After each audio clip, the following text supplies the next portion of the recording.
Utusan Ketua Umum Partai Golkar sudah ada di ruang redaksi Kompas TV. Golkar akan diantar ke meja Bapak. Saya katakan kalau misalkan Pak Jokowi masuk Golkar, tidak ada masalah buat Golkar. Tapi buat partainya Pak Jokowi masalah. Justru barokah.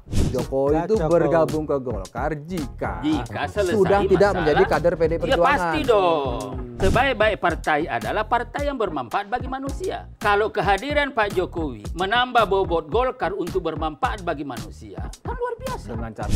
Dan kabarnya Golkar juga yang dapat benefit paling banyak dari bansos. Nah, yang paling matanya, yang paling jeli itu di antara sekian banyak di Kompas.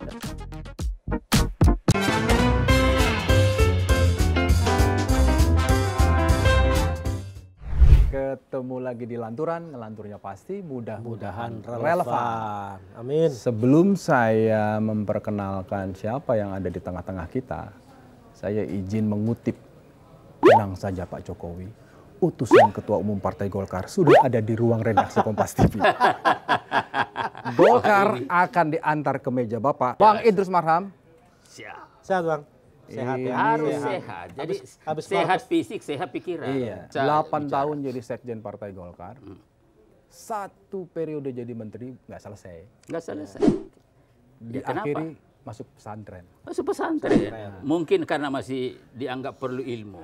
Supaya kehidupan saya ini lebih lengkap. Saya yang paling lengkap kan, yang lain tidak. Nah gitu loh. Dan kenapa masuk pesantren? Karena? Nah, masuk pesantren saya juga tidak tahu. Nah.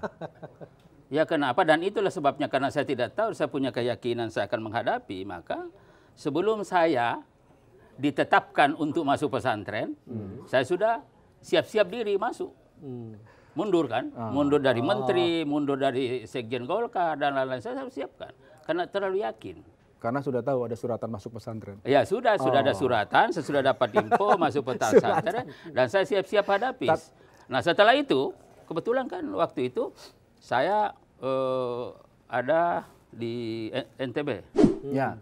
Kan ada bencana alam. Tanggal 21 saya ke sana. Yang kebetulan waktu itu sama-sama JK, karena JK wapresnya. Saya selaku Mensos. Saya datang ke sana, kemudian 22 itu adalah Idul Adha. Kemudian saya khutbah di sana. Masih sempat khutbah ya? Khutbah tanggal 22 itu saya khutbah. Ya kan kemudian deket, hari Rabu. Pesantren sama khutbah kan dekat. Iya kan dekat. Artinya sebelum saya masuk pesantren, khutbah dulu. Harus dilatih dulu melalui khutbah. Nah setelah itu khutbah, lalu Kamis hari Rabu, Kamis saya pulang. Nah saya sudah tahu bahwa saya ini mau dimasukkan ke pesantren. Dan karena itu ya udah. Saya minta waktu kepada Pak Jokowi. Saya diterima hari Jumat itu. Malamnya mau diterima. Saya apa bilang, waktu itu Pak Jokowi bilang apa? Ya, waktu saya ketemu Pak. Saya bilang, Pak, ada begini Pak. Apa Bos? Ini saya mau mundur Pak. Kenapa mundur? Ya ini saya mau dimasukkan pesantren. Nah, Pak Jokowi apa reaksinya? Jokowi jangan Pak Idrus. Saya katakan enggak Pak. Kalau saya tidak mundur berarti saya membebani Bapak. Kecuali Bapak enggak mau lagi running maju. Pak Jokowi waktu itu bilang jangan ya di istana itu. Ya di istana. Jangan mundur dan maksudnya. Didampingi oleh Pak Pratik. Bukan jangan ragu-ragu masuk pesantren. Jangan mundur. Saya katakan tidak Pak, saya harus mundur, dan saya juga minta hari ini juga saya diganti dan dilantik pengganti saya. Loh kenapa? Saya katakan ngurusin orang miskin, apalagi bencana seperti itu. 1 menit itu punya makna Pak. Terlambat 1 menit bisa berakibat musibah bagi rakyat. Buktinya hanya 5 menit masjid di ketika itu di Lombok itu di masjid itu yang eskalator eskavator itu telah akhirnya kan banyak yang meninggal. Likuifaksi ya. Iya. Nah jadi saya bilang harus. Nah oleh karena itu saya mundur, saya ketemu jam 10. Setelah itu baru saya serahkan pengunduran diri saya setelah Jumat, lalu kemudian diganti saja jam 4. Tapi itu Menteri Sosial itu. Menteri Sosial. Iya, jadi ini masalah. Tapi dengar cerita begini, kok nggak kapok-kapok ya? Terakhir malah justru Abang sebagai politisi Partai Golkar yang pertama kali memunculkan bahwa Golkar akan segera bergabung dengan Presiden Jokowi. Loh, nggak ada masalah kan, sebagai sebuah ide kan harus ada keberanian. Yang penting di dalam menyampaikan ide itu ada narasi. Istilah saya logik dan faktual. Enggak, pertanyaannya menarik sebenarnya Bang Idrus. Pertanyaannya Mas Yogi kan kok nggak kapok gitu. Bagaimana kapok? Karena saya merasa secara moral saya kuat, Mas Yogi. Kenapa? Saya terbukti bahwa tuntutan ya pesantren di sana itu, ya pesantren menuntut saya, dan di dalam tuntutan itu kan biasanya ada yang meringankan. Yang meringankan itu apa? Belum pernah masuk pesantren. Pernah dulu ketika mahasiswa, pernah waktu kita demo-demo itu di Jogja. 1-2 hari lah ya. Cukup. Nah kemudian yang kedua, tidak menikmati dan tidak menerima.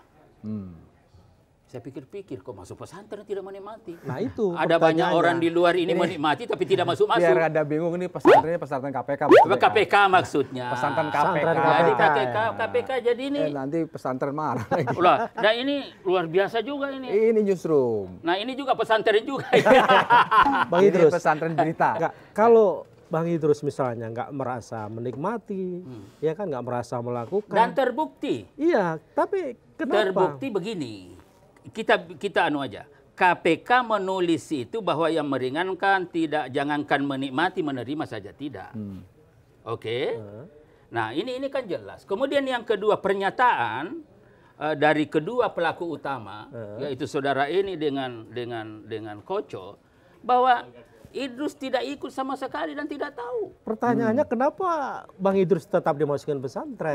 Nah itulah persoalannya. Nah, pertanyaan siapa yang memasukkan? Nah, kalau kita mau bongkar-bongkaran seperti itu bagus juga. Iya, kita buka Tetapi sekali. mungkin nanti lebih banyak lagi di belakang di sini biar nonton, biar lebih banyak saksi dan di situ. Gini. Kim, yang paling penting adalah hak politik tidak dicabut. Nah, supaya relevan. Hari ini kan relevan, kita mau iya. tanya, kenapa Bang Idrus sebagai ketua Jadi Dewan gini Mas Pembina Yogi, Bapilu, jangankan dicabut, dituntut saja tidak. oh tidak. Jadi jangan langsung kalau dituntut lantas tidak dicabut. Kenapa tidak dicabut? Karena memang tidak dituntut. Tidak dituntut untuk mencabut. Sehingga relevan. Dan yang paling penting lagi bahwa proyek yang dituduhkan itu tidak melalui tender tapi penunjukan. Dan itu sudah dilakukan tahun 2016. Dan yang paling penting sudah melapor ke Presiden Jokowi saat itu di istana, tapi disarankan untuk tidak mundur gitu kan? Iya, dia bilang jangan mundur. Saya katakan tidak, Pak, saya mundur. Kalau saya tidak mundur, berarti saya sudah menghambat Bapak untuk maju kedua kalinya jadi calon presiden. Lalu kenapa hari ini belakangan ini Bang Idrus menyampaikan ke publik itu hasil pembicaraan dengan Pak Jokowi atau dengan Ketua Umum tiba-tiba saja bahwa Golkar akan bergabung atau Pak Jokowi akan bergabung dengan? Bukan, ya begini Mas Yogi. Jadi ini kan biasa lah Ide. Bukan orang nanya-nanya. Loh gimana nih Pak Jokowi ini ada isu begini, saya jelasin.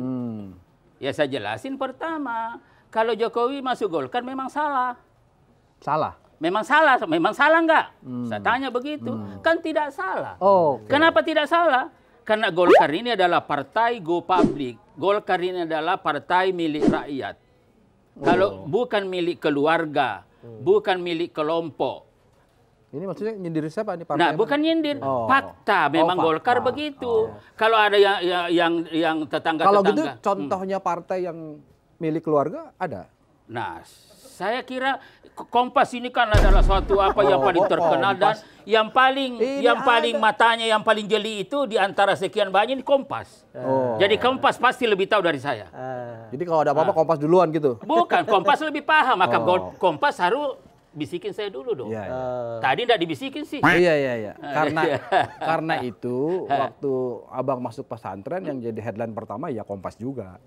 Kan pertama tahu kan. Iya betul. Tahu. Jawaban yang tadi. Jawaban tadi. Nah, jadi saya tadi itu orang nanya.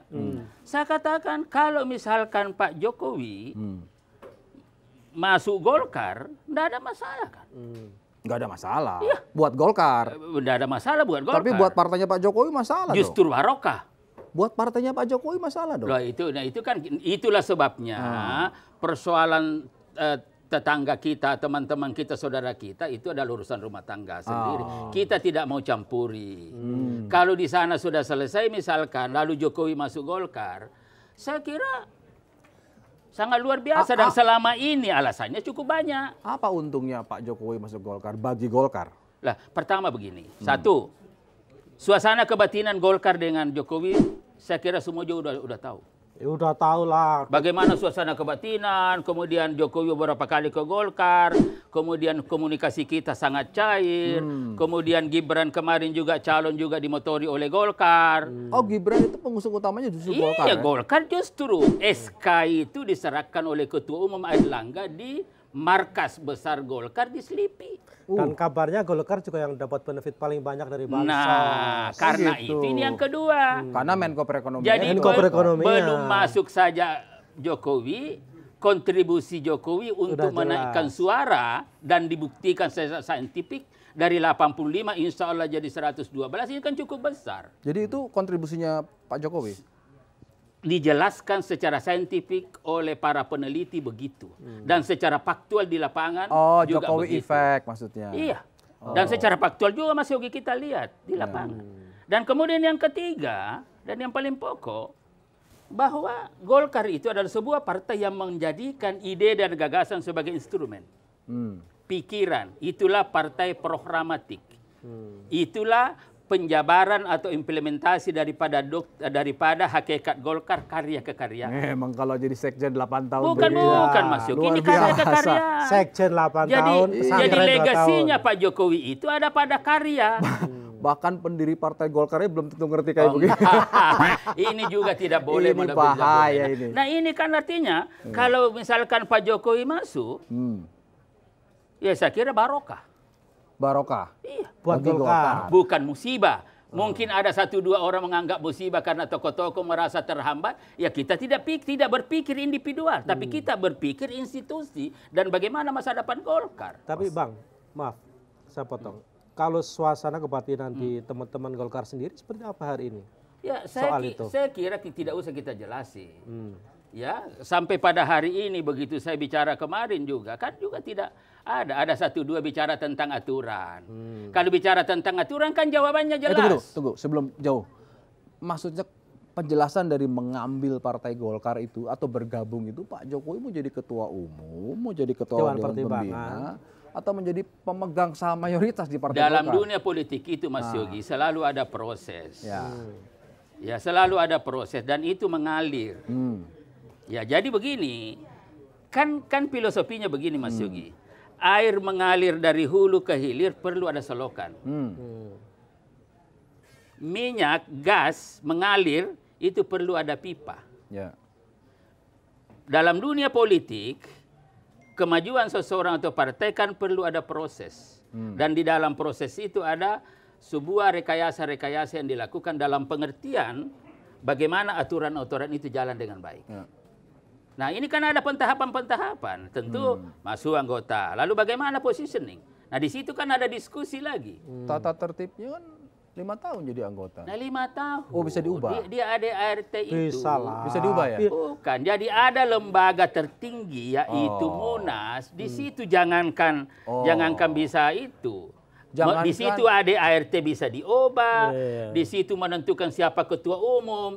Di situ menentukan siapa yang dipecat. Di situ menentukan siapa yang dipulihkan. Semua Jadi, di situ. semua perubahan dimungkinkan di Munas. Dimungkinkan dan tentunya Ini tetap 01 harus atau 02 kok perubahan semua sih. harus ada proses. Oh, harus ada proses. Ada proses. Nah, karena proses ini nanti tentu tetap rasional, objektif, faktual. Nah, tentu akan melihat kalau misalkan posisi Pak Jokowi seperti ini, kira-kira kontribusi dalam rangka untuk memantapkan posisi Partai Golkar sebagai penentu arah pembangunan Indonesia ke depan menuju tahun 2045 seperti apa? Nah, kalau misalkan di situ ada kajian-kajian yang kita sudah buat dan itu dapat meyakinkan, ya kenapa tidak? Tapi kan itu naif banget ya untuk hitungan politik.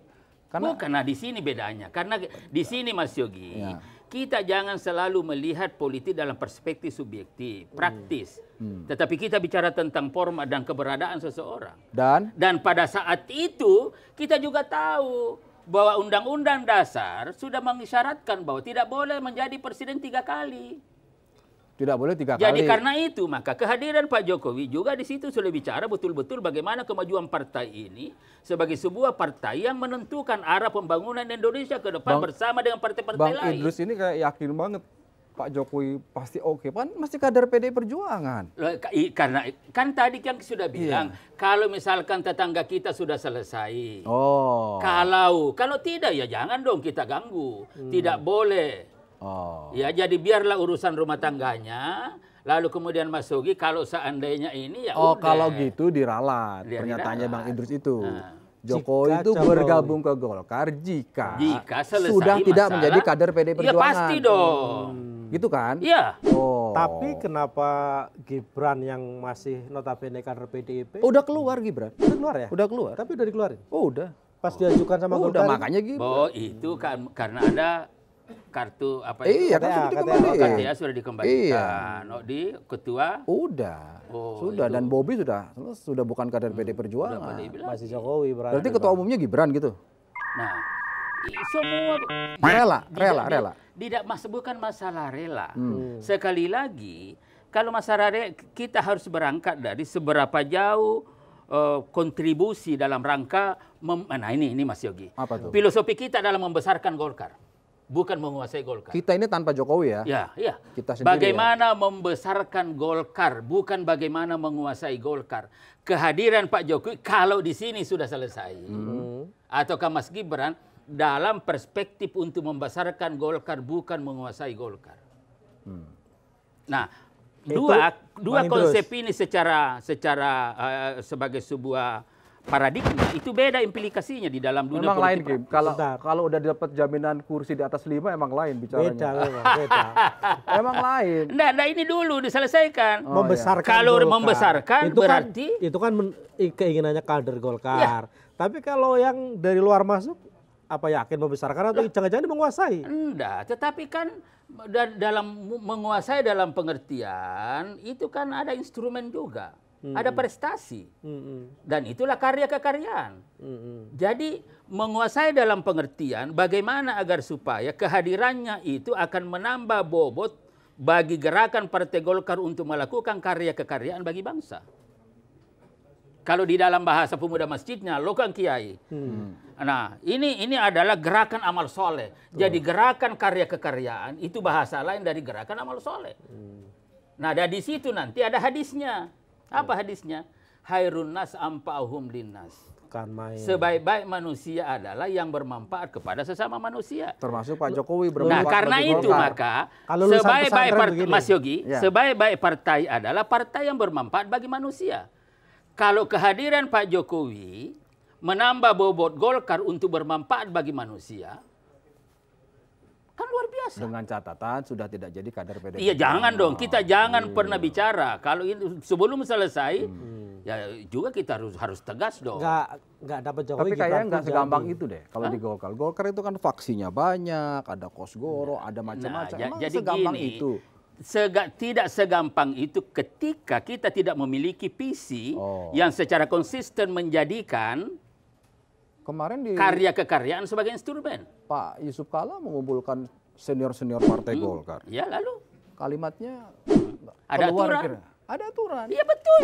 Minimal 5 tahun Loh, jadi anggota. iya, tetapi kan juga lupa bahwa itu ada di mana? Apa ada di ADRT atau ada di PO? Lalu kemudian bagaimana kemungkinan perubahan-perubahan itu?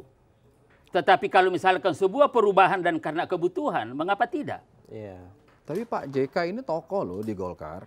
Kita Ketua umum, kita senior. akui Pak JK adalah tokoh. Ya.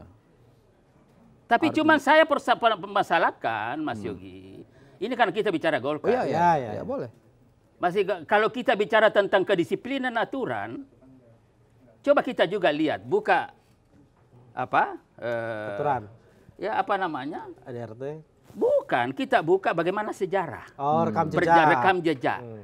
Ya, digital. Seperti apa nih? Siapa? JK. Misalkan JK seperti apa, ARB seperti apa, Akbar Tanjung seperti apa, ini seperti pernah ikut apa. konvensi gagal. Bukan gagal. Begitu jadi Nah, wakil presiden. bukan gagal. Tapi, nah ini juga Mas Yogi nih. Penting ini. Nah ini jangan tidak boleh dong. Tidak gagal tapi enggak berhasil. Bukan, kompensi tahun 2004, pada waktu itu masih proses kompensi, tiba-tiba berhenti mengikuti proses kompensi, menjadi wakilnya SBY. Pak SBY. Pak SBY. Nah pada waktu itu Pak Wiranto maju. Berarti bersama-sama SBY melawan calon Golkar. Partainya. Tapi setelah Tapi jadi kan wakil jadi. presiden. Setelah wakil jadi presiden, Munas tahun 2004 di Bali menjadi ketua umum. Ini Kim maksudnya Kim. Ini poinnya, dagingnya itu ini. Kenapa kemudian Pak Jokowi sangat mungkin masuk Golkar dan dimungkinkan bukan menerabas, melalui semua aturan di Munas. Makanya Karena Pak Jokowi maksud saya presiden. Jangan kita memunculkan aturan itu kalau tidak menyangkut diri kita. Tapi kalau menyangkut diri kita seakan-akan aturan itu Maksudnya JK standar nah, sama ganda. dengan sekarang juga tahun 2024 ini. Yang dicalonkan oleh Golkar siapa? Sekarang ini Prabowo Gibran. Prabowo Gibran. Lalu JK dukung siapa? 01. Ya 01. Nah kalau begitu berbeda kan? Tapi kan masih kader Pertanyaan Partai saya Golkar. dengan perbedaan itu apa dianggap disiplin partai atau tidak? Nah ini kan saya tanya Mas Yogi dong, jangan begitu dong. Nggak mau. Kita bilang Kan kalau saya jawab begini, bagaimanapun kan Pak JK tidak mendapatkan surat teguran dari Partai Golkar ketika mendukung Anies di sini Baswedan. persoalannya karena itu maka ke depan kita menjadikan ini momentum untuk Memang. penataan Golkar kembali untuk kembali Memang. hitohnya. Yang disebut dengan roda ini. Apa lagi loh? Raja olah dunia akhirat. Gak ada yang gak mungkin buat Golkar. Kan kita kan begitu, kita kan kita bicara tentang itu. Iya. Dan karena itu saya bilang, kalau ke depan bagaimana Munas? Munas tahun ini dijadikan momentum untuk penataan Golkar kembali kepada hitohnya. Munas atau Munaslup? Jangan. Kita tetap Ini bicara- penting Harus ini. clear, Bang. Harus clear dulu. Bukan. Munas atau Munaslup? Saya kita di sini bicara objektif. Oke. Persoalan Munaslup itu persoalan lain, tapi kita bicara tentang Munas. Karena alasan untuk Munaslup juga ada alasan. Kalau tidak ada alasan, jangan kita menerabas aturan lagi. Bang, tapi saya ingin tahu Bang, dari Ketua Umum Partai Golkar, Bang Idrus melihat paling tidak kan ada bicara, ada interaksi. Bagaimana nuansa kebatinannya bahwa Golkar akan bergabung dengan Pak Jokowi? Si Ketua Umum siapa Iya. maksudnya?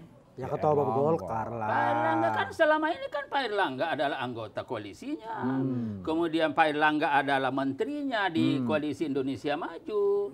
Ya pastilah kan suasana kebatinan dan juga kita melihat gimmick-gimmick. Apakah itu gimmick politik atau apa yang terjadi? Bagaimana Pak Jokowi pakai dasi kuning.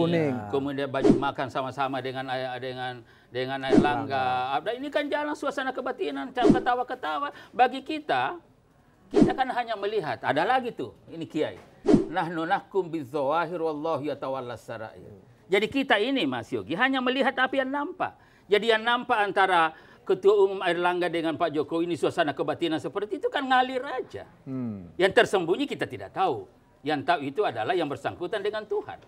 Tetapi kita hanya melihat yang zahir, yang nyata, jalan semua. Kalau panggung depan itu mungkin hanya saya sama Mas Yogi paling mungkin lihat panggung depan. Panggung Tapi depan panggung itu- belakang kan kita nggak tahu, Nah, Bang. jadi itu Bang Idrus kalau yang itu tahu. teorinya Robert Dahl. Jadi ada panggung depan, ada di belakang. belakang. Yang di belakang ini kan yang menyusun skenario, Ya. itulah sutradara di sini. Itu ya. Nah, ini dia Ini yang di kan, belakang, ini. yang di bawah ini. Udah, ini jangan dah, enggak boleh. Ini panggung, coba lihat. Oh, panggung jangan, depan. enggak boleh. Ini. Dikit aja dikit. Ini panggung belakangnya kan? Nah, udah dikit Dikit aja. aja dikit. Coba lihat tuh Dikit-dikit. sebentar aja. Apa Ini skenario- penting, ini kan skenario? rahasia konfidensial. Nah. Desain politik menuju Indonesia emas. Ya, kita tontonin dulu aja. Dikit aja. Jangan terlalu anu lah. Ini ini juga ada- ada bisa, bukan masalah. Ini ada posisi. Enggak, Bu, ini tidak perlu. Yang penting ide pikirannya. Jadi ini panggung belakang ya? Nah, ini panggung Panggung belakang. belakang. Panggung belakang.